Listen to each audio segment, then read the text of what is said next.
Tayo ay gagawa ngayon ng merienda. Masarap ito na pangkape. Bata matanda ay sigurado ako na magugustuhan ito. So, eto na nga at naggagadgad na ako ng kamuting kahoy. Medyo matagal itong gawin, kaya medyo sumakit din ang braso ko sa paggawa nito. At pagkatapos gadgarin ay medyo pigain ng konti. Huwag namang masyadong pigain para naman hindi maging dry ang ating kasabasuman.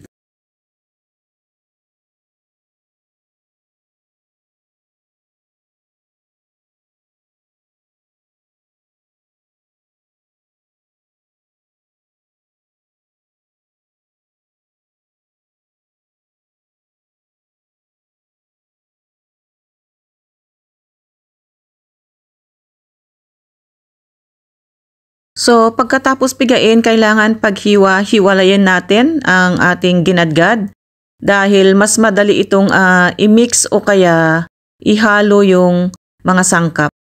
At ayan, piniga ko ulit para ipakita sa inyo na hindi ko tinanggal lahat ang juice ng kasaba. So, idarang na natin ang banana leaves para matanggal yung mga bakterya. Tapos, ako hinugasan ko siya kasi sa tubig dahil ang gagamitin ko na niyog ay yung nakabox, yung instant na. Hindi ako bumili yung niyog na pinagadgad. So, ang ginamit ko dyan ay tubig at tissue na panlinis ng dahon ng saging. Sa probinsya kasi, pagka bumili ka ng niyog, yung ginagadgad ay yung sapal nun ang ginagamit na panlinis sa dahon ng saging.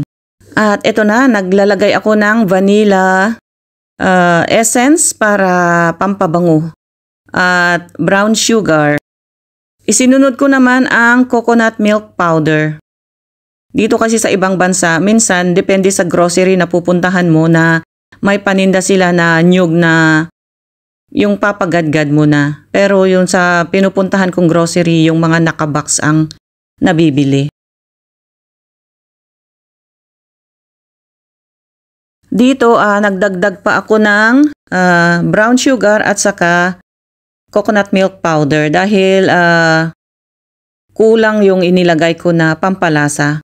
Bago balutin, minsan ay tikman natin ng konti kung tama na yung tamis.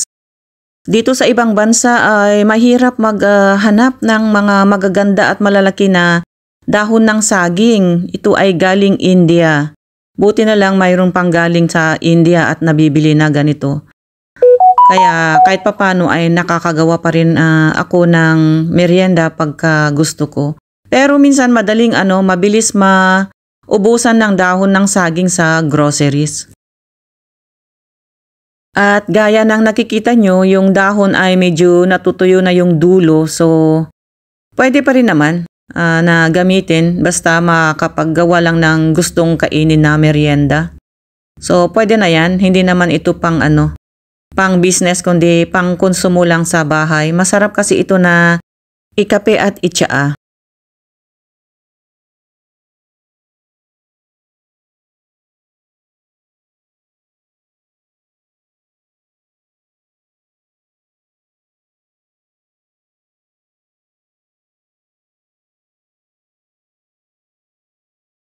At eto, i-arrange ko na sa kaldero at lagyan na ng tubig ng mai-boil na at makakain na.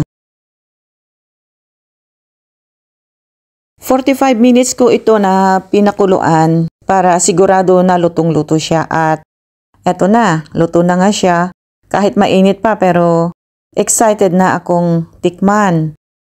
Ayan, ang sarap guys. Gawa din kayo ng merienda nyo dyan, kayo mga nanay. Ano nang binabalak nyo na lutuin para sa merienda ng pamilya. Thanks for watching. Follow for more.